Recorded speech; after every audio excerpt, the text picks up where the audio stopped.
Suddenly, she came close to me as she grasped my hand and looked up with her serious face. I was held captive by her tearful eyes. And then, with resolve, I opened my mouth to speak. When she heard my words, she rubbed up against me. Her face was so adorable, I knew I would never forget her at this moment. There was a girl at my school, feared by everyone and the most beautiful bad girl. Her name was Ella Smith. Flowing long hair, a small face, big round eyes with long lashes. A classic beauty. Nearly everyone who met her would say she's beautiful. But she came with rumors. She never lost a fight. If you crossed her, you would see hell. If I tried to list them all, it would never end. The scary rumors were abundant. That's why no one dared to approach her. She was always alone. But the truth was, she was my childhood friend. We were in the same class in kindergarten. We played together until about the 2nd grade. We lived close by, and every day we walked to and from school together. Little Ella used to say, "My mom's always away because of her work." Whenever she said that, she looked truly sad, so I stayed by her side, hoping to make her smile. Since we started elementary school, I often helped Ella with her studies. She struggled with studying, but she never hated it. Whenever she solved a problem, her joy made me happy too. Spending time with Ella, whether playing or studying, was so much fun, I couldn't help it. But in the 3rd grade, my parents were relocated, and I had to change schools. As Ella cried, "I'll be lonely," I hugged her tight. "Don't worry, we'll always be friends. If you ever need help, I'll come running," I told her. Looking back now, I think what an irresponsible thing I said. But as a 3rd grader, I truly meant it. Even after I moved, I remember worrying if Ella was crying. That Ella, whom I adored, I met again at the high school entrance ceremony. Growing up from the cute girl she was, Ella had become a beautiful young woman. Her gaze was a bit sharper than before, but I recognized her instantly. But she looked like a complete bad girl. Compared to when she was young, I was a bit shocked at the change. But I was happy to see her again. So I mustered up the courage and spoke to her. "Ella, White, I'm Oliver Brown. Remember me? It's been a while. How have you been?" When Ella looked at me, she frowned noticeably. And then she yelled, "I don't know you." Her momentum left me frozen in place for a while. But leaving me behind, Ella quickly walked away. That was the last time I spoke to Ella. Ella started skipping school towards the end of the 1st year of high school. I wondered what happened, but of course, I couldn't ask her. By the time I was a senior, Ella had been held back a year. I figured she hadn't attended enough days, but there were also rumors that she was held back because of too many fights. Everyone was scared, but even though Ella was a bad girl, I was worried about her. I couldn't forget how Ella cried when I moved away in 3rd grade because she was lonely. To me, even if she became a bad girl, she was still the crybaby Ella. Besides, I was curious about how Ella became a bad girl. But time passed without me being able to talk to Ella, and my graduation was approaching. Just as we were nearing graduation, unexpectedly, Ella began to talk to me. At the time of school dismissal, Ella, who had been waiting for me near the lockers, asked, "Can I ask you something?" She then grabbed my hand, bewildered as I was, and pulled me into an empty classroom. As I stood there surprised, Ella suddenly fell to her knees in front of me. "Heck, why are you kneeling down?" While I was in turmoil, Ella, with her head bowed, loudly asked, "Please teach me how to study." I didn't understand the situation, so I decided to ask her the reason. Then she began to say something unexpected. I want to become a nurse." It seems that Ella lives with her mother. She got divorced when Ella was a baby. Ella's father, apparently, was a violent man. Ella's mother worked desperately hard and raised Ella. Maybe that's why Ella used to say Mom is never at home when she was little, because she was busy working. Despite calling ourselves childhood friends, I had no clue about these circumstances. Ella's mother got into an accident and suffered a severe injury. This was when Ella was a freshman in high school.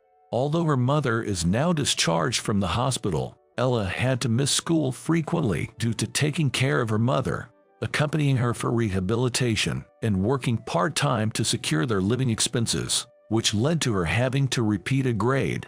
So, it wasn't fights or any other similar problems after all. When I heard Ella's story, I felt indescribable emotions. While I was casually attending school, Ella and her mother were struggling hard. It must have been tough. Ella simply nodded in response to my words. Well, she's discharged from the hospital now. Back then, we had insurance, so we got some money from that, and also from the person who caused the accident. We somehow managed, but life was already hard, and with the added living expenses, I had to work part-time. As a result, I could hardly attend school and ended up repeating a grade. How is your mom doing now? Upon my question, Ella's face brightened. Yeah, she's doing great now. She worked hard at her rehabilitation.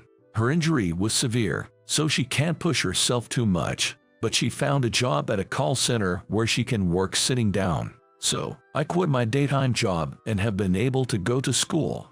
Ella started to think about her future now that she was able to go to school. She wanted to become a nurse, the profession that supported her and her severely injured mother. Do you think it's impossible for someone like me to aim to be a nurse? When Ellie asked in a small voice, I hurriedly denied it. There's no way that's true. You've been through a lot, Ella. That's why you'll make a great nurse.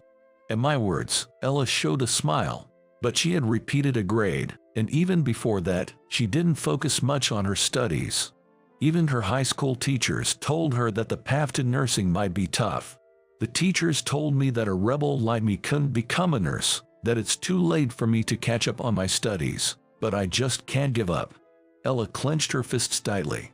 Being dismissed by her high school teachers for being a rebel and told her dream was impossible must have hurt. That's when I remembered you. I mean, Oliver. Me. When I asked back, not understanding the meaning, Ella nodded. You said you would fly to my rescue if I was ever in trouble.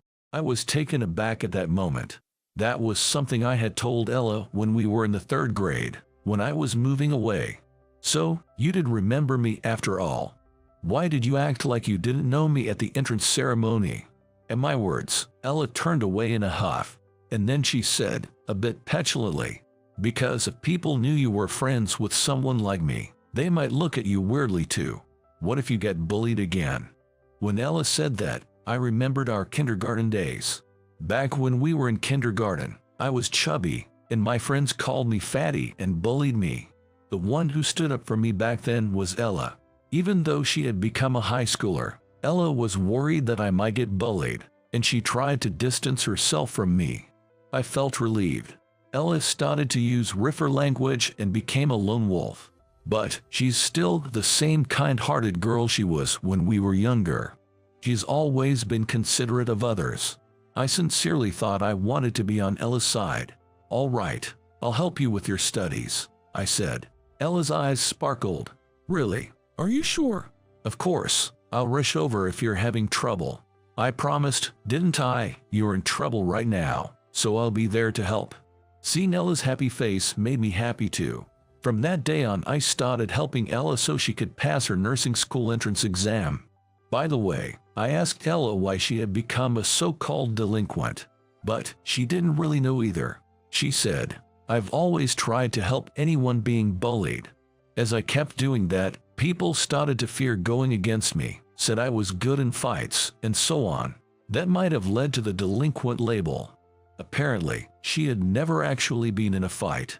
When I asked if she wanted to clear up the misunderstanding, Ella said, I'm not interested. I don't care what people who don't really know me say. As long as my important people understand me, that's enough, she added.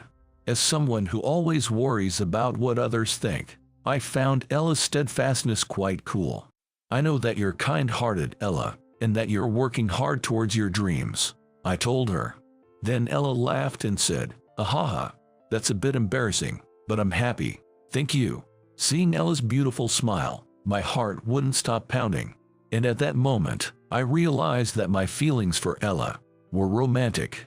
Most of the time, Ella and I studied in my room. Ella seemed reluctant to go to places like coffee shops because it cost money, and since I was living alone after graduating from college, my place was just right. Ella's progress in her studies was indeed a bit slower than her peers, But she didn't hate studying, so she absorbed everything like a sponge when I taught her. I could tell that she was studying hard even on days when she didn't meet me and carefully revising the parts she got wrong. Watching Ella focus on her studies reminded me of the old days when I used to teach her. She was still in elementary school then, but even at that time, Ella seemed to enjoy learning from me. I enjoyed teaching Ella, and I started to feel comfortable spending time with her. One day, Ella texted me, "I'll be late due to committee work." We were supposed to study at my house that evening. It was the start of winter, and it was getting dark early, so I decided to pick Ella from school. As an alumnus, I was allowed to enter the school building with a visitor's pass. When I peeped into her class that I heard about every day, I found Ella there, but she wasn't doing any committee work. She was alone in the empty classroom, wiping down desks. She was diligently erasing graffiti from a desk. When I took a closer look at the desk, I saw it had words like delinquent, dumb, and old woman written on it. I instantly thought, this is bullying, and I felt a surge of anger. I then confronted her. Ella was surprised at my sudden appearance. Why are you here? That doesn't matter now. That's bullying, right? Ella glanced down at the desk and said nonchalantly, I don't know, maybe. Are you being bullied by someone? Do you know who it is? I'll catch them for you. At my fury, Ella smiled. What's so funny? Well, you used to be the one I saved from bullies. You've become strong, she said. I was embarrassed when she spoke to me like a mother, but it was true, so there was nothing I could do about it. Times have changed. You can at least stand up to bullies now. You probably just want to mock me because I, a former delinquent, have started to study all of a sudden. With college entrance exams approaching, you must be stressed out, aren't you? With a detached air, Ella said that, there's no way we can let things continue like this. I've already talked to the teacher. If it's affecting your studies, we'll take measures, but for now, let's leave it to the teacher. Wasting time on a witch hunt is pointless. Instead, I'll focus on my studies. I'm behind everyone else, so every second is precious to me. After hearing these words, I calmed down. It was wrong for me to be this fired up when the actual victim, Ella, was so calm. Ella didn't care about the bullying. She was totally focused on her dream. I admired her for being so cool. And I realized at that moment, yes, I really liked her. The only thing I could do for the girl, it was helping her study for the exams. Ella and I crammed together for the upcoming entrance exams. She got accepted into her school of choice. On the day we found out about her acceptance, she came to my house. I already knew about her acceptance from a phone call beforehand, so I had prepared a meal and a cake to celebrate. When I opened the front door, she came right up to me and said, "Tell me that you love me." I didn't know how to react when the girl I liked suddenly approached me and said that. As I hesitated, she grabbed my arm, looked up at me seriously. I could tell that despite her strong gaze, she was somewhere nervous. Looking into her eyes, I made up my mind. I gently entangled her hand from my arm, held both of her hands tightly, and said, "I love you, Ella. I love your kindness, your dedication to your dreams, and your hard work. I want to be with you, not as a friend or childhood friend, but as a boyfriend."